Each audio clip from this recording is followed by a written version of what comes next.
All right, well, thank you, everyone. I just want to welcome everyone tonight to our first U-PRISE meeting. Some of you are new faces, so we're very excited to have you. And those of you in the back that are already district staff members, welcome. So thanks for coming out tonight. If you're not familiar with U-PRISE, there's a little bit of information on the agendas that are in front of you. I do also have the agenda posted, but I will be pulling it off the screen shortly because we're very excited tonight to welcome Mr. Brian McGinley, one of the tax staff from the CCIU. And then we also have our 3 lovely social workers sitting in the back trying to hide, but we will be bringing them up shortly as well to speak to you at the end of tonight's presentation, which we're really here to focus on anxiety and the related effects of that. So I believe that's a topic that's near and dear to many of you, and that's why you've come out. A few things about U-PRISE, however, before we get into tonight's topic. We have changed the format for U-PRISE this year. In years past, we've had monthly meetings, and then we've had slightly less than monthly meetings, and this year we've really gone to 3 meetings. So this will be our first meeting of the year. In January, we will be doing our resources fair in this room. That's not a standard meeting. That's a meeting where we will have vendors presenting on various topics related to working with students with disabilities across the community. And you can come in and just chat with them at their individual tables and then leave when you see fit. And then we'll be meeting on May 9th talking about self-advocacy, and that will again be in this room.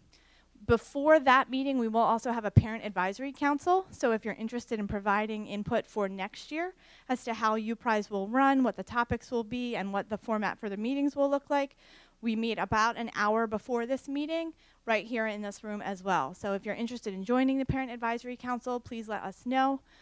Again, I'm Leah Ryder. I'm the Director of Pupil Services. Many of you who have been to these meetings before are typically met by Shannon Brown. Shannon Brown's our supervisor of special education, but she's currently out on a maternity leave. So Dr. Valerie Burnett, who's also hiding in the back, is our interim supervisor of special education, so she's here with us tonight as well. I don't want to take too much of your time, but I do also want to just let you know, give me 1 second.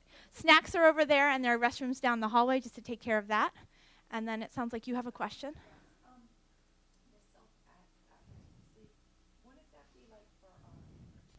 Yes. They are more than welcome. So students are always welcome to attend. We do have babysitting for the younger version, but for middle and high school students who you feel that this topic is important to, they are definitely welcome to come to these meetings. The topic is geared primarily towards parents, but we also have information that would be pertinent to them. And if they're not here, we are recording. And if you can convince them to watch it on YouTube along with the other things they enjoy watching, the information is also published there. Are there any other questions before I hand it off to Brian? All right, well then we're going to switch the input and we're going to send it to Brian, and then we will have time at the end for questions and answers. And then if there's time, I'll also show you a little bit on the website to where to find information related to U-PRISE. Great, thank you. Good evening, everybody, and thank you for having me. It's great to see a lot of people interested in the topic and coming out. And the very last thing that I want to do is talk for the next 35 or 40 minutes. I'm not a real formal guy, so in the process of whatever I have to say, certainly if you have questions, feel free to ask. Like Leah said, my name is Brian McGinley. I'm a tax staff member from the Chester County Intermediate Unit. And I'm also a school counselor and a licensed Pennsylvania social worker. So it's my pleasure to be here tonight. We're going to talk about anxiety. I have a lot to present, but I don't want to get bogged down in just going through the slides. So like I said, if you have questions, certainly feel free to ask. So we're going to look at anxiety, prevalence, some warnings, symptoms, and signs, and what can we do? As parents, as educators, what can be done to help the student who has anxiety? So anxiety has sort of gotten, this no one is just anxious or nervous anymore. We have to be super anxious or super worried. In a similar way that, we don't hear people talking about being sad anymore. We kind of jump right to depression. But anxiety, healthy anxiety, plays a pretty important role in our lives. It's a regular reaction, emotional and physical reaction, to let us know that, hey, you need to act on something. There's something ahead that needs to get tended to. And I like to think in terms and talk in terms of anxiety being on a continuum of mild, moderate, and severe. So, you know, when we're talking about healthy anxiety, it can be anywhere along that continuum. So, and healthy anxiety is predictable. It's intermittent, it's predictable, and it usually aligns with something that's happening in our lives. So what are some things that students may get anxious about? If you guys could identify a couple things, what makes teens, middle schoolers anxious? Tests? Their peers. Okay? What else? So tests. Trying out for a sports team. Any sort of competition. Sure. Any kind of performance. Absolutely. Anything else? They're the big ones, right? Go ahead. School in general. Sure. Right, and we're gonna touch on that as well. Absolutely. Relationships can cause anxiety. So all of those things, you know, everything that you mentioned, can cause anxiety. Does that mean that it's an anxiety disorder? No, it doesn't. You know, when kids are feeling anxious, because we all do, but it's nice sometimes because it, like I said, it gives us a wake-up call. It tells us, hey, you need to prepare for something, and it can fuel that preparation. And typically what we do with kids who are anxious is we try to reassure them to say, hey, you got this. You can do this. That's okay. And we support them. And we also teach strategies, even if we don't realize that we're teaching strategies. We say things like, hey, take a break for a few minutes. Hey, why don't you close your eyes and just chill out for a little bit. Take some breaths. You know, they're all ways, simple ways, that we're teaching strategies. Or we ask them, hey, what's going on? Why are you so nervous about this? Why are you so anxious about it? So there's a level of anxiety that's healthy for us. The one picture back there was a sport, and someone said competition. Sports are great ways. I'm a coach, and you know, I think sports provide a great forum to help kids deal with anxiety, deal with stress. My guess is that right before she shot that foul shot, or maybe not right before, but when the referee handed her the ball, she did something. What do you think she did? Yeah, deep breaths. Sure. Right? Take some deep breaths. Absolutely. So that's, like I said, that's just an easy way to deal with some anxious feelings, some anxiety, because it's a competitive situation. Lots of times kids with anxiety disorders don't feel very good about themselves. They tend to think that their peers don't like them. They have a low self-esteem. However, there's some research that shows that kids who are anxious are actually well-liked by their peers for a couple good reasons. Anybody want to take a guess at what those reasons might be?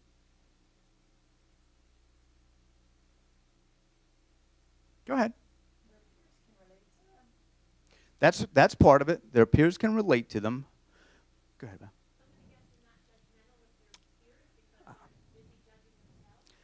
Right. Yeah, definitely. So they're very attuned to how their peers feel, and they don't make judgments about it. They're very good listeners often, and they're very attuned to not just listening and recognizing the thoughts and feelings that their peers may have, but they're not judging them back.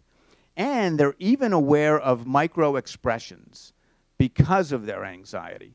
Like they can notice small, facial expressions and changes that the average adolescent may not be picking up on because they're the average adolescent. But a more anxious student may be very much aware of, what another person might be thinking and feeling. So they're sensitive to how that person feels, and then the anxious student is kind of measured in what they say to them. They're not, just giving off-the-cuff sort of responses to their questions or their concerns.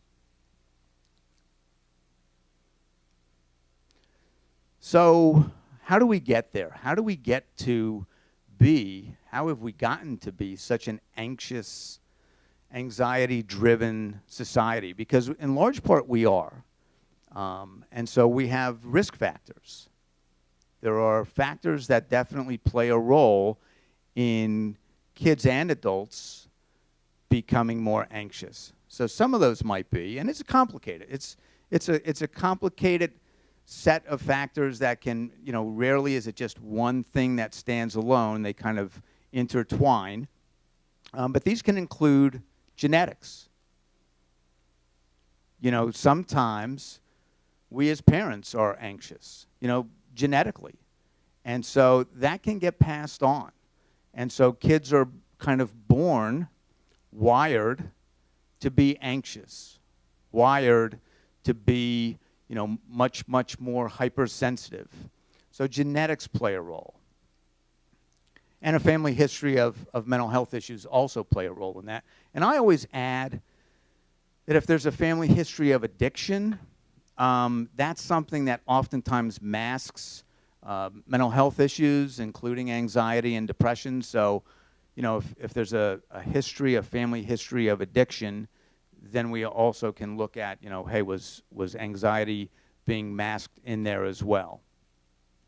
Other risk factors are environmental risk factors. Things like anxious parents creating an anxious household, and thus their children being pretty anxious.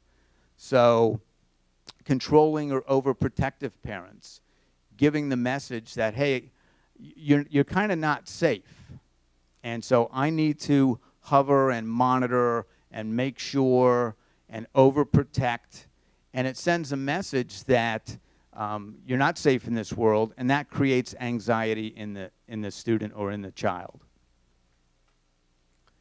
Any significant change in the family or any trauma in the family can cause anxiety. Remember, anxiety is about worrying about future events. And so something like a trauma can upset predictability. And, kids, for as much excitement as they like and as much stimulation as they like, also need routine and also need structure and also need predictability. And so sometimes trauma upsets that, or a major change in the family upsets that. And so a student or a child becomes anxious. Another risk factor is their psychological makeup. If you have more than one child, you might look at your 2 or 3 kids and think, they're all different, and they all came out being different. Like one is kind of laid back and chilled, but the other one might be really intense. So if one of those kids is, worry-prone and perfectionistic, pressured, if they're super driven, super responsible, that lends to being anxious, super anxious, because there's an inability really to satisfy what they want to achieve. That they're always chasing it, and that can be that's a tough road to do. So, our youngest son is a grinder. He'll grind away at stuff, and he's an upbeat kind of kid. But when he needs to get something done, he can get focused. And so he had his first kind of major test the other day. He's a junior. And I said, hey, how was the day? And he was getting ready. He was actually studying for his test. He said, oh, it was productive. And, I studied, and he gave me, it was like studied for 4 or 5 hours. And I said, hey, make sure you have some fun in there. Like, enjoy it, too. And he wrote back and said, hey, thanks, Dad, okay. And so, And he can achieve some life balance, which is good. But when we see kids who can't do that, when kids are just grinding away, and that's all they're ultra focused on, that lends to anxiety. Social stressors. You guys have already kind of touched on some of the things that bring pressures to kids today. Social media, parental pressures, academic pressures, bullying, test anxiety. And even, I was talking to a kid, and it was a number of years ago at this point, and he was talking about applying to schools. He was a solid student. He certainly didn't have to worry a whole lot about getting accepted into school, into a college. And so he told me some of the schools that he had applied to, and I said, that's great. I think you're going to be in pretty good shape. You really have nothing to worry about in getting accepted. And I like that you applied to some of the, the local smaller schools, because that was kind of what he was hoping for. And I said, you should be okay with that. And his response to me was, it's a local smaller school, but the entire world can apply to it. I was like, and that was right at the kind of onset of a lot of the online applications. And his view of it was, it's not that little school down the road. The entire world can apply to that school. And so that was his anxiety talking. That was his twisting of a situation where he wasn't thinking, yeah, I should be pretty good. He was thinking, I'm competing with people from all over the world who can pick up a computer and apply, and they stand just as good a chance as I do, if not better. So again, just the social pressures and the way some of that gets interpreted. So if we have risk factors, we have to have some protective factors. Anyone want to throw out some protective factors? What do you guys think would guard against some anxiety? What would be things that you think, all right, this is a good thing? Any guesses? Go ahead. Routine and consistency, absolutely. We'll see if that shows up.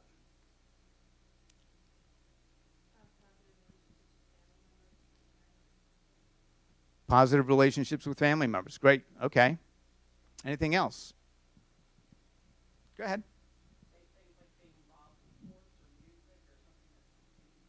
Okay. So being involved, keep that one in mind. Great.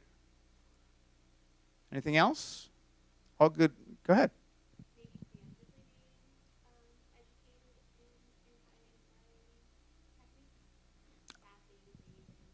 Okay, so information education about self-regulation and strategies. Great. At an early age. Okay, good. Anything else? All good ones, definitely. Go ahead.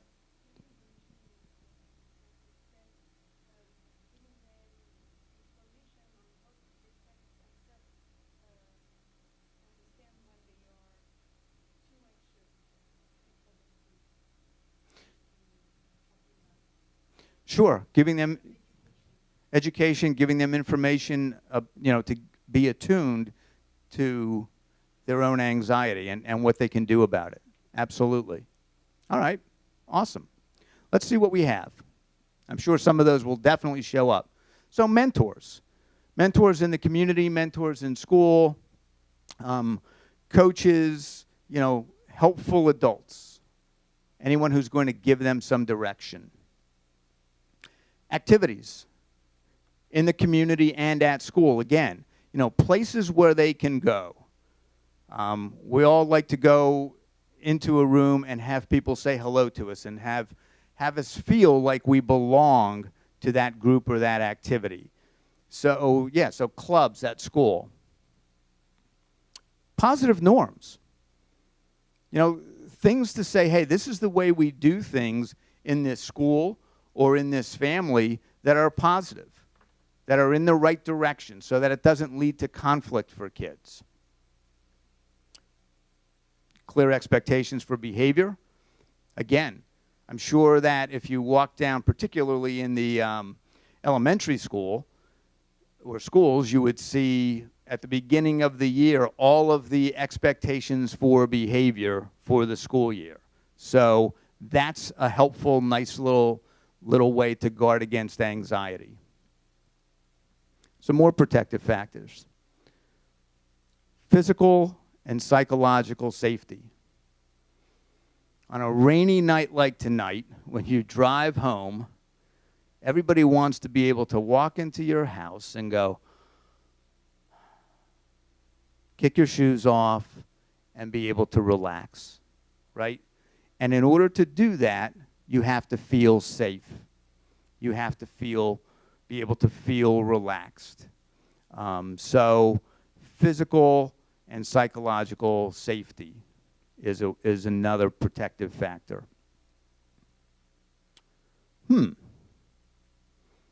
Family stuff. All the good family stuff. Supportive family, a structure, a routine. We have a family, if you can make that out, eating a meal together. We know the importance and the power of families eating together. Families who eat together have healthier kids. They use drugs less often. They have less anxiety. They have fewer mental health issues. So eating meals together, because that's not always easy to pull off in our world today. So all of the good stuff about families. Healthy development. Positive physical development is a big one. As is academic achievement and intellectual development. And Kate, you can vouch for this or not, but if you go into an elementary school, kids kind of know who some of the better readers are, right? They can tell you who the good readers are. And the kids who aren't, keep, in their eyes, keeping up, struggle with how they feel about that. So academic achievement, that doesn't mean everybody has to get straight A's. It just means that you have to be able to feel okay about your progress, feel good about your progress. So a couple more protective factors. It's the positive self-esteem, a high self-esteem. Nothing fancy about that. An ability to self-regulate. Can a kid, whether they're 5 or 6 years old or 15 or 16 years old, get it together when things start to get tough, when things don't go their way, when they start to feel their anxiety, getting a hold of them? Can they self-regulate? What kind of skills do they have?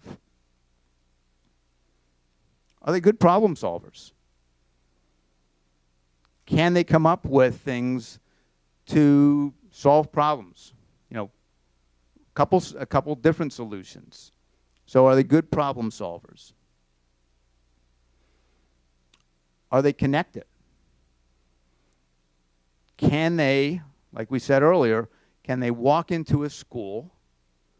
Can they walk onto a team or a field and feel like they belong? So do they have friends, either at school or in the community? Are they connected to the school? Are they connected to their friends? Are they connected to their family? Are they connected to something that makes them feel good? And that even gets back to, those clubs and things that we mentioned earlier. Any questions about any of that? It's pretty straightforward. Great. So, anxiety disorders. It's when our anxiety gets the best of us and we meet the criteria for a clinical diagnosis, right? And we'll talk about some in particular. But anxiety disorders are the most common mental health disorder of childhood and adolescence. I want to say that 15 years ago, that probably wasn't true. I would say that 15 years ago, we were talking more depression. What do you think, social workers? Yeah. Yeah, I would say 15 years ago, it was more so depression, Now it's much more so anxiety by a decent amount. Almost 33%, almost 1/3 of adolescents would meet the criteria for an anxiety disorder by the age of 18. That's a lot. And the average onset is about 11 years old. And now that kind of makes sense, because in a few minutes we're going to get to something that will bring that even clearer. Go ahead.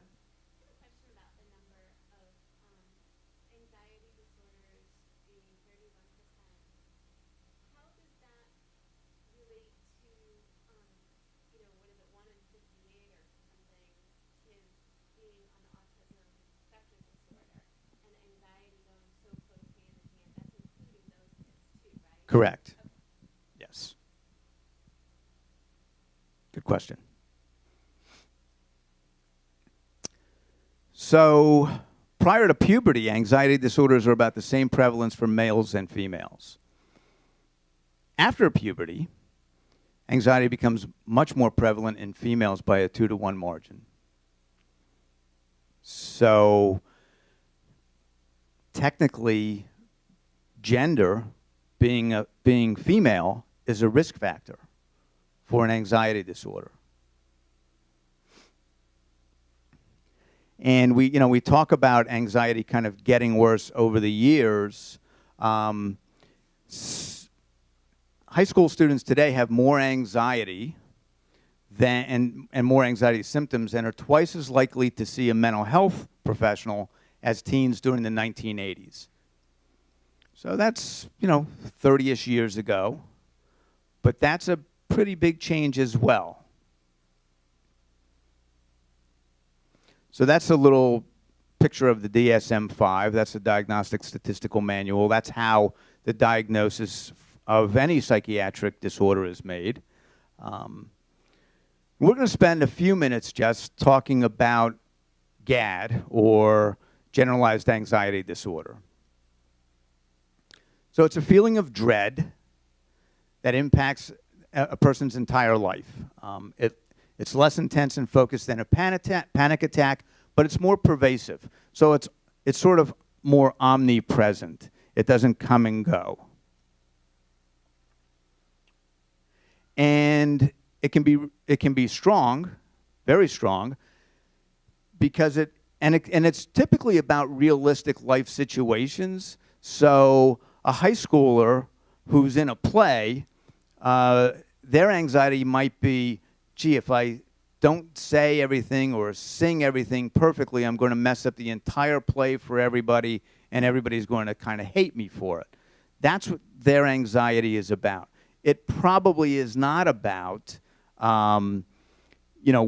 what's going on politically or in another country, or that the world is going to end. It's usually more life-related, specifically to them. So here are some signs and symptoms. Difficulty tolerating uncertainty, the kind of need to know. Probably the toughest, saddest situation that I've seen with a student who had a severe anxiety disorder. I worked at Devereaux for many years, and this student was actually residentially placed, and his anxiety disorder paralyzed him. He had an incredibly difficult time navigating through his day because of his anxiety, the intense level of his anxiety. So I was in charge of student accounts. So if a kid was going to go out on a trip with a staff member and he was going to take $20, I would make sure that he had the $20 in an envelope, and then when he returned from that trip, he would give me the envelope and any change and a receipt, and so I would take care of the account. This particular student, even something that sort of routine, it was part of what we did 3 or 4 times a week, would come back from a trip, try to give me the envelope, and let's say I was busy or engaged with another student and I couldn't take it from him, he would be like, what should I do with it? I say, well, just, ask Mr. Mike to walk you down to the staff office, and he'll unlock the office for you, and just put it on my desk, and it'll be fine. Okay. So he would go to Mr. Mike, but before he got to Mr. Mike, he would come back to me and say, you did say Mr. Mike, right? Yep, said Mr. Mike. So he would go to Mr. Mike. He would explain what he had to do. They would go to the staff office. Mr. Mike would open the staff office. They'd go in, put it on my desk, leave, and then he would want to go back and check, was the door locked? He locked the door, saw that he locked the door, but after 2 steps away, he would want to go back and check, was the door locked? Yep, door was locked. Okay. So then he would come and find me within seconds of putting it on my desk and say, it's on your desk. Did you go check? Not yet, my man. I'm still doing this. Well, what if somebody steals it? It's not going to get stolen. It'll be okay. Don't worry about it.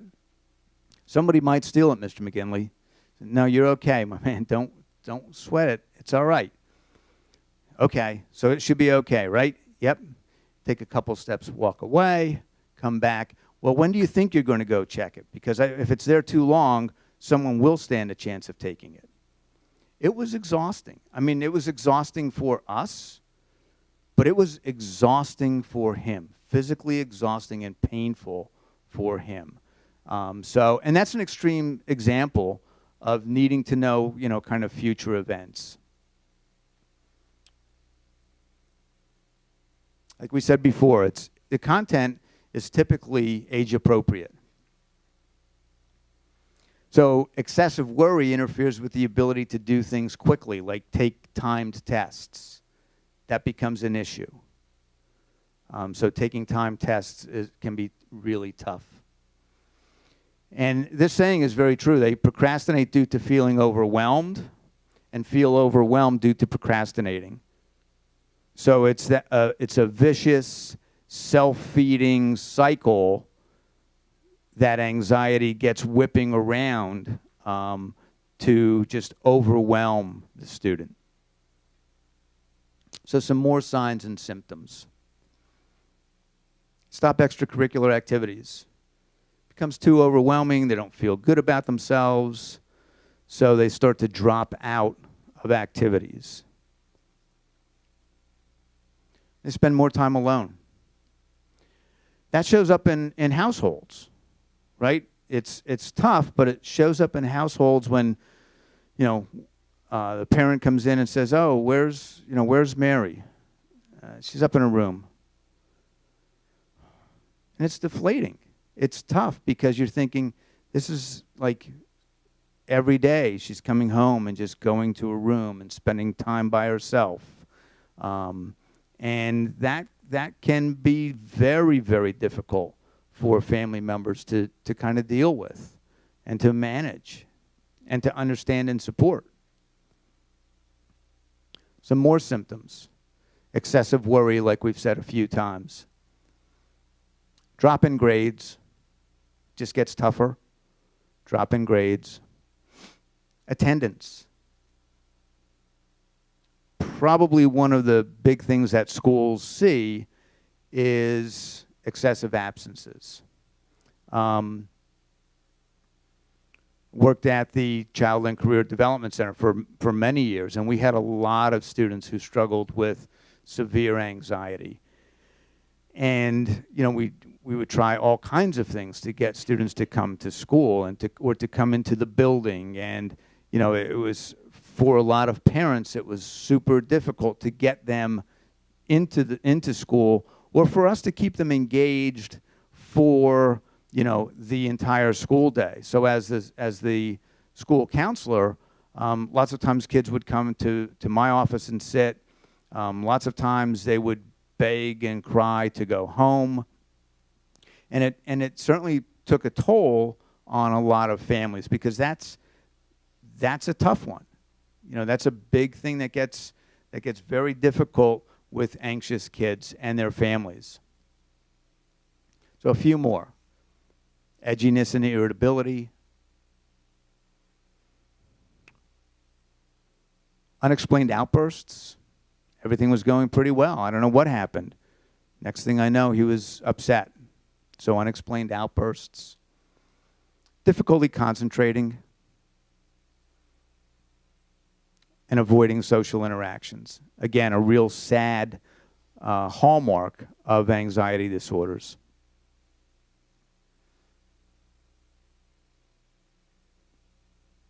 Complaints of headaches. These are students who oftentimes see the nurse frequently. So complaints of headaches, mostly with teens, and then gastrointestinal complaints. My stomach hurts with elementary and middle school kids.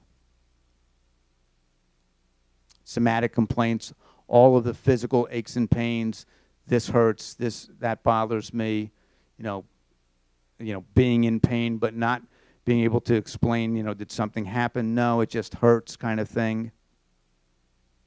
Sweating, nausea, diarrhea, all of the physical tolls that anxiety takes on us. Fatigue.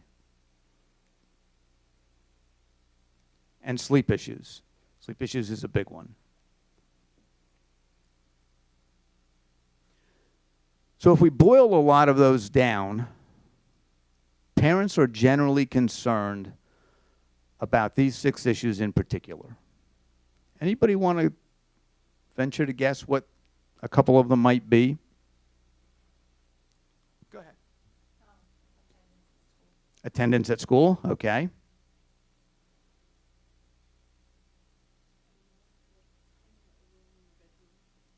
Spending a lot of time alone in the bedroom.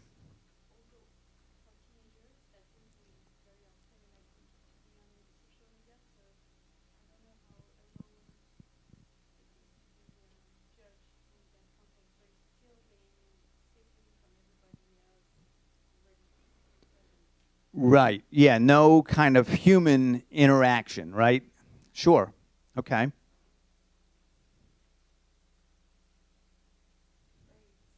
Grades.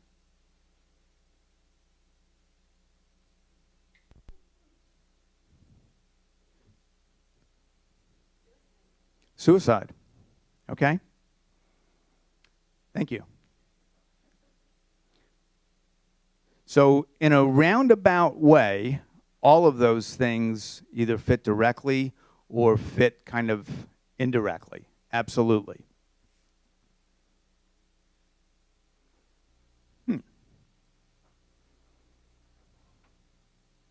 Got it.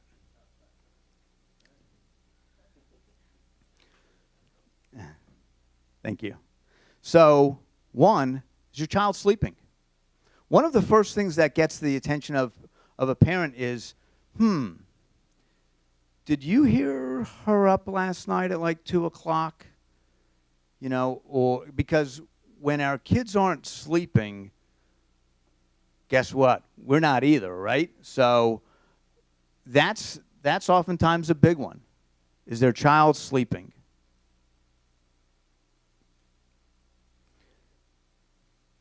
Are they eating?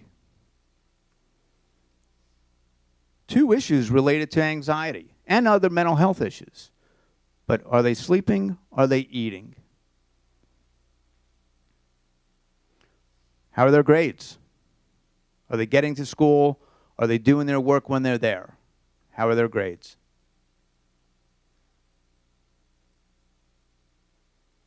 Are they making and keeping friends? So maybe at younger levels, there's a big effort to, kind of pair kids together who are having a tough time making friends. But does that sustain itself? Does that stick? So are they making and keeping friends? Are they happy? When the smoke clears and the dust settles, right? That's a big one. That's where you know what? They're happy. That's what we want to see. There are very few things that as parents we kind of wrestle with at night more than, you know what? They just don't seem happy. That will keep us awake. They don't seem happy. And finally, are they using anything? Are they using substances? And all of that stuff that goes with that, the suspicion, the lack of trust, the checking out, the, snooping, all of that goes with that. So there's 6 things that when it comes to anxiety, a super anxious kid, a kid with an anxiety disorder, that parents are super concerned about when we boil a lot of those signs and symptoms down. So hopefully, there are lots of things that we can do to help, and there are. There are definitely things that we can do to help. What are some of the things that you guys might think would be helpful? Go ahead. Take the phone at night. Okay? That's a big one. Well, you're talking about interrupting sleep, right? And you're also talking about if the social media world is not a kind one to them, all the angst, anxiety that goes with that. So that could be a big one, absolutely. What else? What else can we do? Who's it? Counseling, sure. Counseling.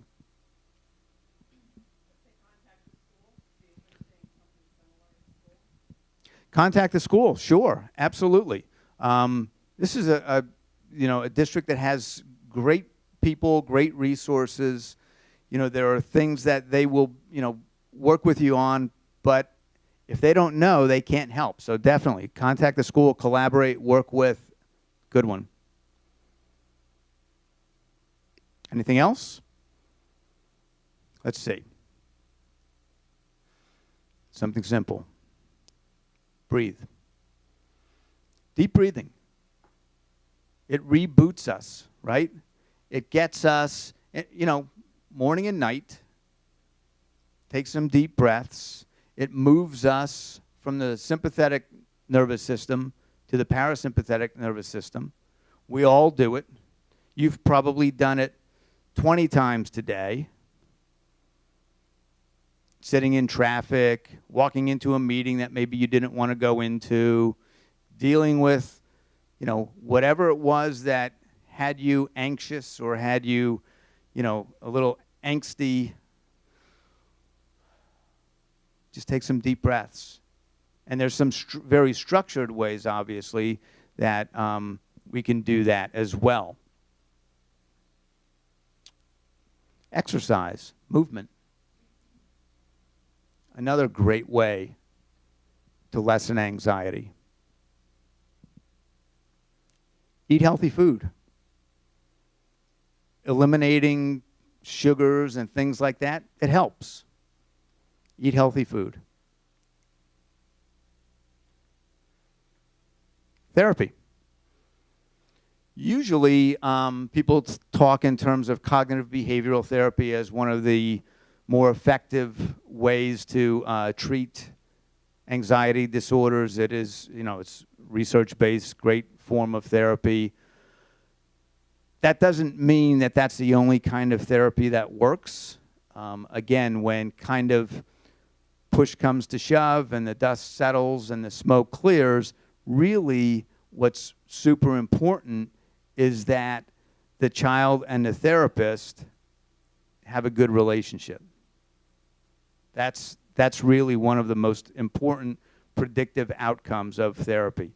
A person can be a great tactician when it comes to cognitive behavioral therapy, but if they don't have a connection with the client or the student, then that's not going to be effective therapy. So you want to, you want definitely a good relationship with any therapist.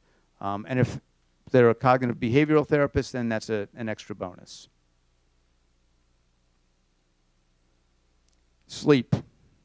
Our sleep routines are super important. Doesn't mean that as soon as they go to bed, they're going to fall asleep, but maybe eliminating some of those distractors like the phone, the television, etc., can help. So sleep routines. medicine. Sometimes kids need medication.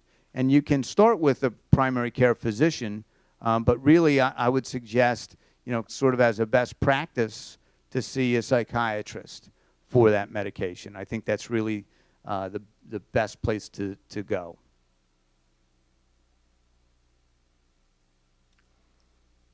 Identify personal ants. Automatic negative thoughts. At a few of the schools where I've worked, I would do sessions on ants with the students. And you know what? They loved the sessions on ants. It worked. They related to it. Automatic negative thoughts, things that pop in their mind when they're, automatically when they're faced with an anxiety-producing situation. I'm going to miss the shot. I'm going to mess this up. Why should I go out for the play? I'm not going to make it. Nobody likes me there anyway, so I'm not going to go to that, event. So automatic negative thoughts, to identify those is always a big help. Yoga. I know some of the IU staff go around to a few different schools and do mindfulness in schools. So mindfulness is obviously a gigantic way that you can address anxiety and anxiety disorders. Life balance. Relaxing things, coloring, drawing. It's over the last 5 or 7 years now that adult coloring books have become huge. It's a major business. Why? Because adults say, talk to adults who color, and they say, gosh, it's great. It's mindless. I can just relax and do it. It reminds me of being a kid. There's no pressure. It's just a relaxing thing to do. Keep stress to a healthy level. So kind of on a cognitive behavioral therapy idea to scale, to anxiety scale. And it's kind of easy once you get the hang of it. But to look at, and I would suggest that this gets done with like a therapist or a school counselor or a social worker, to just identify levels of anxiety and be able to check in. So I've worked with students, and we've set obviously 10 is super anxious, and so on and so forth, down to 0. And it's a real easy check-in to be walking by them in the hallway and say, hey, where are you? And say, oh, I'm a 3, I'm good. Or, hey, I'm a 7, can I come and see you? Okay?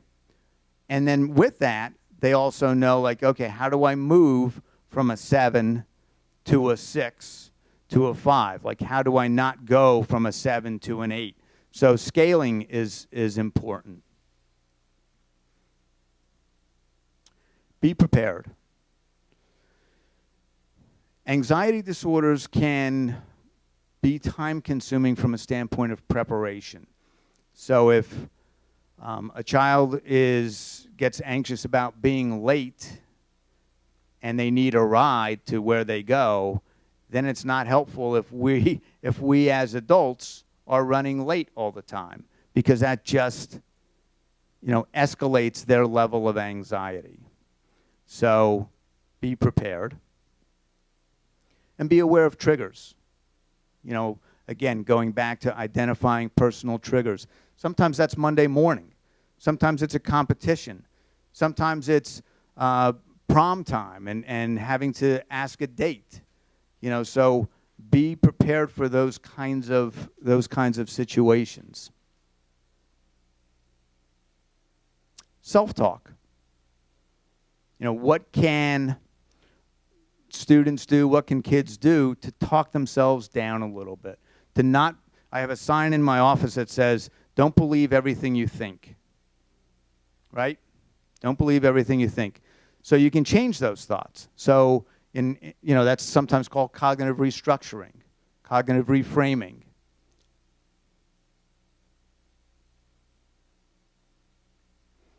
And then just good old laughter, enjoyment, have fun.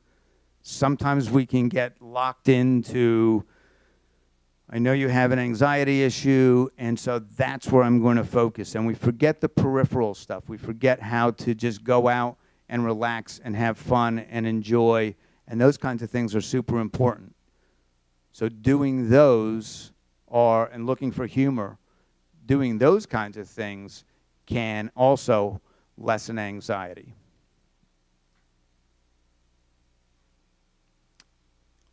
Any questions, comments, concerns?